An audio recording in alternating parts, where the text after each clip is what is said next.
Are you disappointed in your leaders? Are their actions unbelievable? Then don't be. Just wake the fuck up.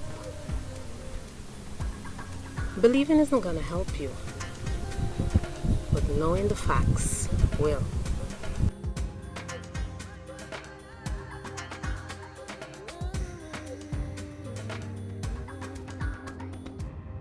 Honesty, they say, is the best policy.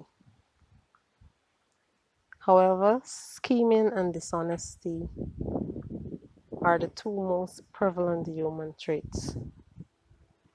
All through history, mankind has been known to be crafty and seasoned liars, many of whom are criminals that spin lies and weave deceptions to gain unjust rewards. Some are politicians who lie to get into power or cling to it.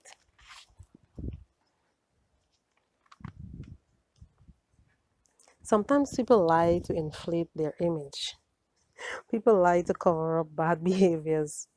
Even academic science, a world largely inhabited by people devoted to the pursuit of truth, has been shown to contain a rogues gallery of deceivers, such as physicist Jan Hendrik, whose pretended breakthrough in molecular semiconductor research proved to be fraudulent. Isn't it funny how there are so many words to mean the same as this mere three-letter word, LIE? To be exact, 209. Falsehood, deception, fraudulence, fib, distortion, fiction, untruth, tale, tall story, deceit, inaccuracy, fabrication, myth, cock and bull story, and the list goes on and on and on. These liars are notoriety because of how appalling, brazen, or damaging their falsehood were. But their deceit doesn't make them abnormal, as we might think. The lies that impostors, swindlers, and boasting politicians tell merely sit at the apex of a pyramid of untruths that have characterized human behavior for eons. Lying, it turns out, is something that most of us are very adept at. We lie with ease. And I'm not talking about in bed. In ways big and small, to strangers, co-workers, friends, and loved ones. Our capacity for dishonesty is as fundamental to us as our need to trust others, which ironically makes us terrible at detecting lies. Being deceitful is woven into our very fabric, so much so that it would be truthful to say that to lie is human. Take the misinformation on this pandemic that have the masses quivering.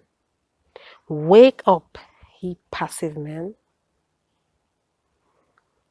Bella DiPaolo, a social psychologist at the University of California, in her study 2 decades ago, found that the subjects lied on average 1 or 2 times a day. Most of these lies were harmless, intended to hide one's inadequacy or to protect the feelings of others. Some lies were excuses. While these were minor transgressions, a later study indicated that most people have, at some point, told one or more serious lies. Hiding an affair from a spouse, for example, or making false claims on an application form. That human beings should universally possess a talent for deceiving one another shouldn't surprise us. Researchers speculate that lying as a behavior arose not long after the emergence of language. This doesn't surprise me. 209 synonyms. The ability to manipulate others without using physical force likely conferred an advantage in the competition for resources and mates, comparable to the evolution of deceptive strategies in the animal kingdom, such as camouflage. It's much easier to lie in order to get somebody's money or wealth than to hit them over the head or rob a bank, notes Cecilia Buck, ethicist at Harvard University. As lying has come to be recognized as a deeply ingrained human trait, social science researchers and neuroscientists have sought to illuminate the nature and roots of the behavior. How and when do we lie? What are the psychological and neurobiological underpinnings of dishonesty? Where do most of us draw the line? Researchers have come to the conclusion that we are prone to believe some lies even when they are unambiguously contradicted by clear evidence.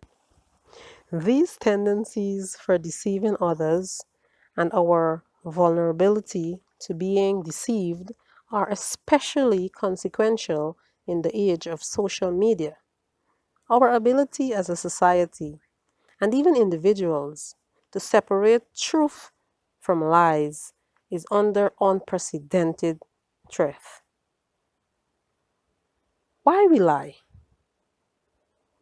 We all lie, but not all lies are the same. People lie and tell the truth to achieve a goal.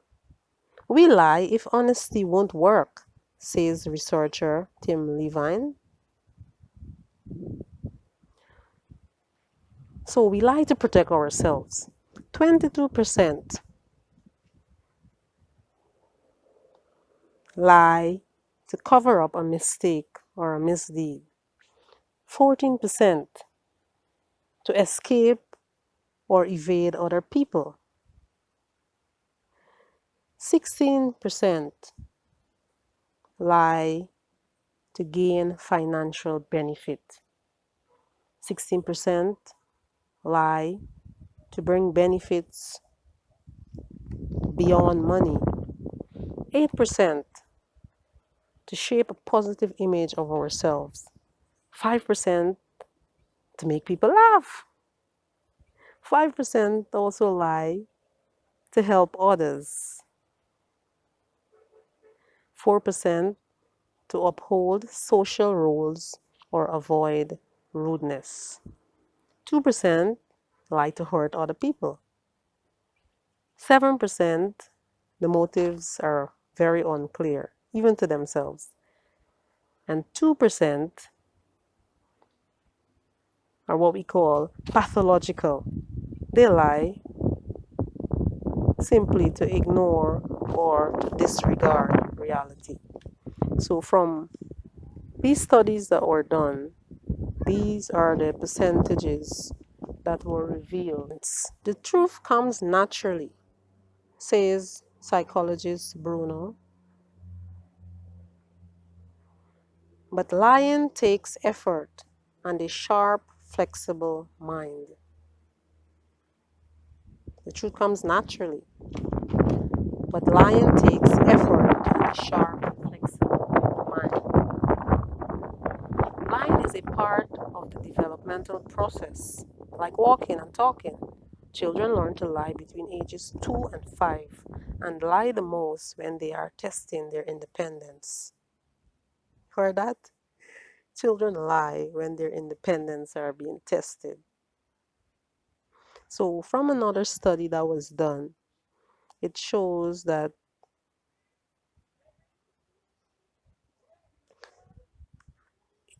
between the ages 60 to 77, 34%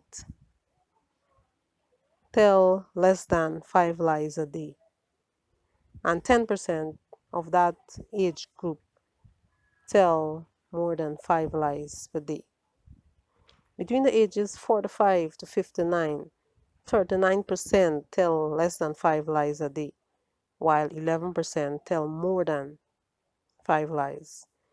Between the ages of 18 to 44, 45% of liars tell less than 5 lies, while 9% tell more than 5. Between the ages 13 to 17, that adolescent stage, 59% of the liars tell less than 5 lies a day, while 15% tell more than 5 lies. Between 9 and 12, 43% lie less than 5 times a day, while 14% lie more than 5 times a day.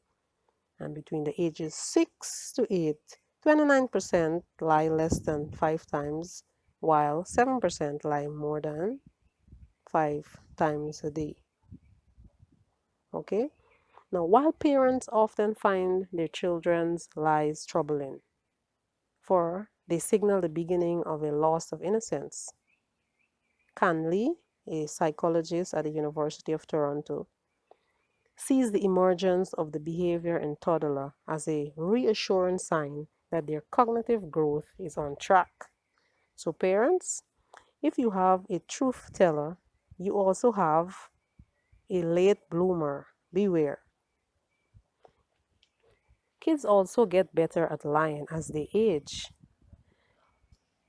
Watch out for those senior citizens in Parliament. Pure cock and bull stories.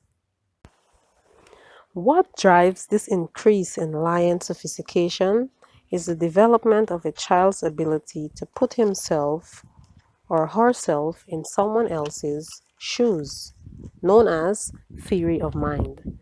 This is the facility we acquire for understanding the beliefs, intentions, and knowledge of others.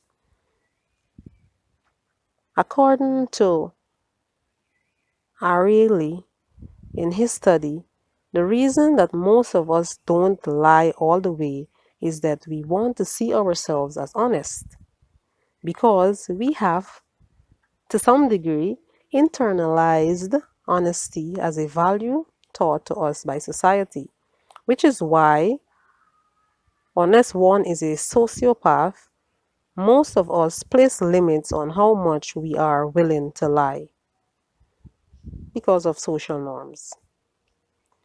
There appears to be no agreement among psychiatrists about the relationship between mental health and lying, even though people with certain psychiatric disorders seem to exhibit specific lying behaviors. Sociopathic individuals, those diagnosed with antisocial personality disorder, tend to tell manipulative lies, while narcissists may tell falsehood to boost their image. But is there anything unique about liars' brains? In 2005, psychologists Yang Yang and colleagues examined three different groups: 12 adults who are repeated liars, 16 adults with antisocial personality disorder, and of course, they are not frequent liars.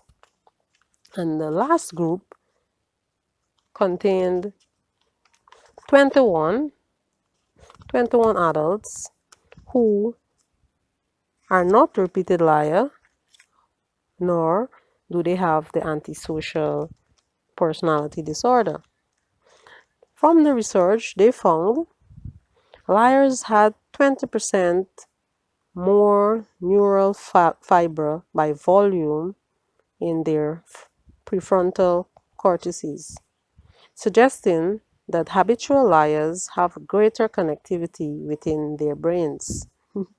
It's possible this predisposes them to lying because they can think up lies more readily than others, or it might be the result of repeated lying. Then again, there are some dumb fucks who are always caught with their pants or skirts down. Please leave it to those that are capable. Much of the knowledge we use to traverse the world comes from what others have taught us. Without the implicit trust we place in human communication, we would be paralyzed as individuals and cease to have social relationships. There goes social distancing. We get so much from believing. No wonder we are seldom affected when we're occasionally duped. Being hardwired into a believer makes us gullible. We never critical think. Robert Fielman, psychologist, University of Massachusetts, calls that the liar's advantage. People are not expecting lies. People are not searching for lies, he says. And a lot of the time, people want to hear what they are hearing. We put up little resistance to the deceptions that please us and comfort us, be it false praise or the promise of impossibly high investment returns. When we are fed falsehoods by people who have wealth, power, and status, they appear to be even easier to swallow, as evidenced by the media's incredulous reporting of COVID-19, which is unraveling right before our very eyes. Yet the believers can't see it.